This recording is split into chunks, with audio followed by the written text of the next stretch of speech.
search বাৰত search কৰিব যে মেৰী মাটি মেৰা দেশ বুলি আপোনালোকে সাৰ্চ কৰিব আপোনালোকে সাৰ্চ কৰি দিব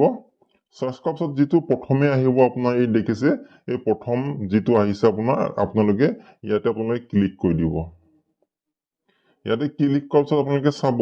ইয়াত ক্লিক কৰাৰ পিছত ইয়াত আপোনালোকে তললৈ স্ক্ৰল কৰিব ইয়াত তিনটা অপচন আছে মই আপোনাক জুম কৰি দেখাব চেষ্টা কৰিছো তিনটা অপচন আছে চাওক ইয়াত আপোনাৰ ভিউ ইভেন্টস টেক প্লেচ ইয়াতে আপোনালোকৰ যিটো টেক প্লেচ আছে টেক প্লেচতে আপোনালোকে ক্লিক কৰিব ইয়াতে ক্লিক কৰাৰ পিছত আপোনালোকৰ এনেদৰে আপোনালোকৰ ষ্টেপ আহিব ষ্টেপ 1 ষ্টেপ 2 ষ্টেপ 3 ষ্টেপ 4 বুলি আহিব আৰু ষ্টেপ 4 তলতে আপোনালোকে চাব ইয়াত দেখিছেনে টেক প্লেচ বুলি তাতে আপোনালোকে ক্লিক কৰিব ইয়াতে ক্লিক কৰাৰ পিছত আপোনালোকৰ চাব আপোনালোকে ওপৰলৈ অলপ চাব আপোনালোকৰ ইয়াত enter your name enter your mobile name state district এইকেইটা আহিছে আপোনালোকে টোটাল কমান্ড এইকেইটা ফিলআপ কৰি দিব প্ৰথমে আপোনালোকে আপোনাৰ নামটো ফিলআপ কৰি দিব মই নামটো ফিলআপ কৰি দিছো সো আপোনালোকে ইয়াত যেটো ফোন নম্বৰ আছে আপোনালোকৰ ফোন নম্বৰ এটা আপোনালোকে ইয়াত দি দিব মই ফোন নম্বৰটো দি দিছো ইয়াৰ পিছত আপোনালোকে ষ্টেটটো সিলেক্ট কৰিব ষ্টেটটো মই আসাম হয় আসাম সিলেক্ট কৰিছো ডিস্ট্ৰিক্ট সিলেক্ট কৰিব আছে ডিস্ট্ৰিক্টটো তলত যে চাব এটা সাবমিট বটন আছে যেটো এটা সাবমিট বটন আছে সাবমিট বটন আপোনালোকে ক্লিক কৰি দিব ইয়াত ক্লিক কৰাৰ পিছত আপোনালোকৰ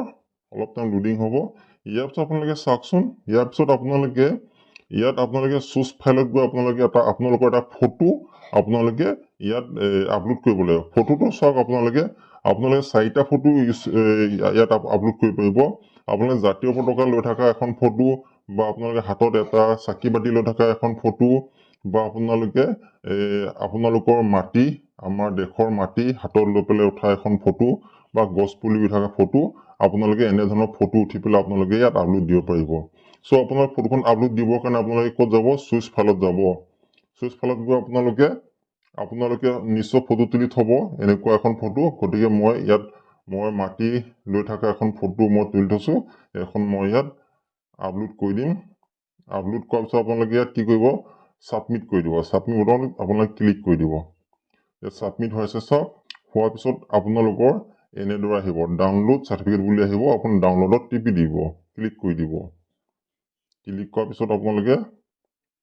অলপ টাইম লাগিব ডাউনলোড হওঁতে অলপ টাইম লাগিব এতিয়া মোৰ অলৰেডি এখন ডাউনলোড হৈ গৈছে তাৰ কাৰণে